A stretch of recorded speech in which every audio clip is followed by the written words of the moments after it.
Assalamualaikum warahmatullahi wabarakatuh.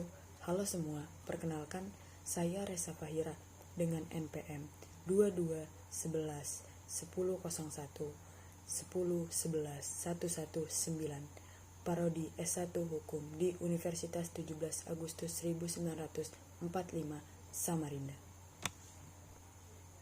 Mata kuliah Bahasa Indonesia Pancasila dengan dosen Ibu Haja Siti Aisyah, SPD, SH, MM, MH. Di sini kita akan membahas tentang bahasa hukum dan Pancasila sebagai sistem etika. Mungkin dari kalian sebagian ada yang mengerti tentang apa sih bahasa hukum itu. Sebagian ada yang tidak. Di sini saya akan menjelaskan tentang bahasa hukum. Bahasa hukum adalah bahasa aturan dan peraturan yang bertujuan untuk mewujudkan ketertiban dan keadilan untuk mempertahankan kepentingan umum dan kepentingan pribadi dalam masyarakat. Bahasa hukum mempunyai fungsi simbolik, yakni berfungsi untuk mengkomunikasikan buah pikiran, karena fungsi simbolik sangat menonjol dalam komunikasi ilmiah. Hal ini dapat dipahami karena komunikasi ilmiah mensyaratkan suatu bentuk komunikasi yang berbeda dari bentuk ilmiah,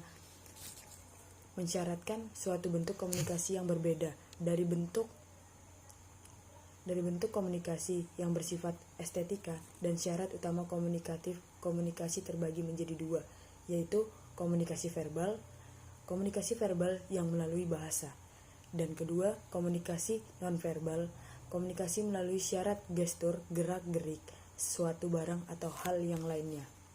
Yang poin kedua, kita akan membahas tentang macam arti atau definisi hukum. Yang pertama, di sini kita ada beberapa macam arti atau definisi hukum. Yang pertama, asas kebenaran material. Asas untuk mencari kebenaran hakiki berdasarkan fakta-fakta umum. Yang kedua, deposisi. Bukti saksi atau ahli yang didasarkan atas sumpah yang dilakukan di luar pengadilan. Yang ketiga, duplikat.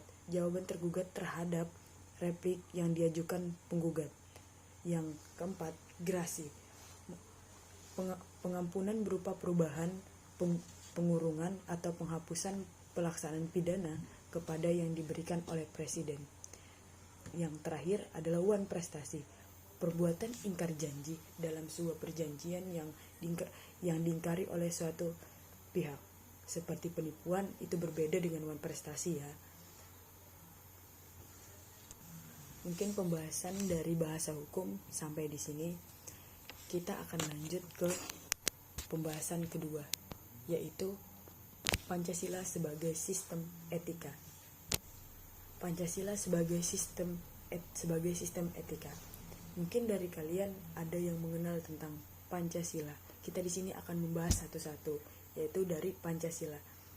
Panca itu ada 5, sedangkan sila ada artinya dasar atau peraturan tingkah laku yang baik, yang penting atau senonoh. Jadi Pancasila adalah 5 dasar yang dijadikan acuan dalam bersikap dan bertingkah laku. Kita akan membahas tentang sistem. Sistem itu adalah suatu kesatuan yang terdiri dari komponen atau elemen yang dihubungkan bersama untuk memudahkan aliran informasi, materi, atau energi untuk mencapai suatu tujuan. Itu sistem. Sedangkan etika adalah ilmu tentang apa yang baik dan apa yang buruk, dan tentang hak dan kewajiban, moral, akhlak, kumpulan asas atau nilai yang berkenan dengan akhlak. Nilai mengenai benar dan selain yang dianut suatu golongan masyarakat. Secara garis besar etika dikelompokkan menjadi 2, yaitu 1. Etika umum. Etika umum mempertahankan prinsip-prinsip yang berlaku bagi setiap tindakan manusia. Sedangkan etika khusus adalah pembahasan prinsip-prinsip tersebut di atas dalam hubungan dengan berbagai aspek kehidupan manusia, baik sebagai individu, etika individual, maupun makhluk sosial, etika sosial. Nah, kita sudah tadi membahas tentang Pancasila, sistem, dan etika. Itu ada 3. Kita akan beralih ke poin-poinnya. Pengertian dari Pancasila sebagai sistem etika adalah mendasarkan penilaian baik dan buruknya pada nilai-nilai Pancasila, yaitu nilai ketuhanan, kemanusiaan, persatuan, kerakyatan, dan keadilan. Kelima nilai tersebut membentuk pelaku manusia ke Indonesia dalam semua aspek kehidupan. Di sini kita akan masuk ke urgensi Pancasila sebagai sistem etika. Dalam kehidupan, pentingnya Pancasila sebagai sistem etika terkait dengan permasalahan yang dihadapi oleh bangsa Indonesia, diantaranya yaitu pertama, masih terdapat kasus korupsi yang melemahkan sendi kehidupan negara. Yang kedua, masih adanya tindakan hukum dalam sistem peradilan di Indonesia. Yang ketiga, banyak terjadi pengingkaran dalam pembayaran pajak dan sebagainya. Yang keempat, masih terjadi pelanggaran atas arti hak asasi manusia dalam kehidupan bermasyarakat, berbangsa, dan bernegara.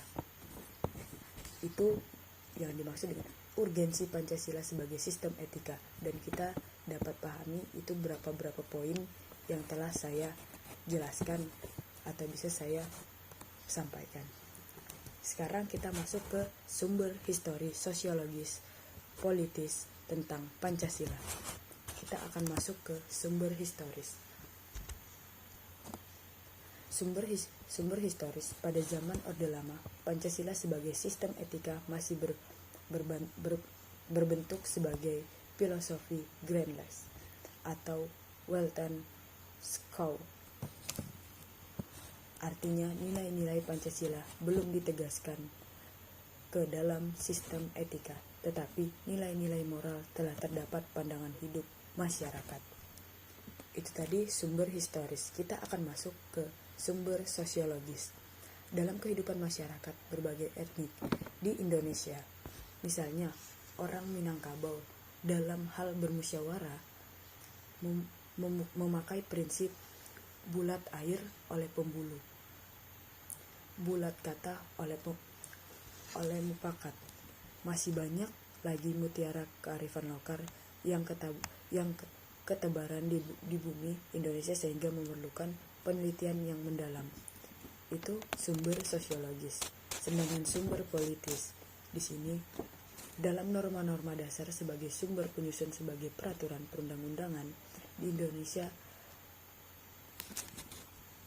Di sini Hans Kelsen mengatakan bahwa teori hukum itu suatu norma yang berbentuk piramida.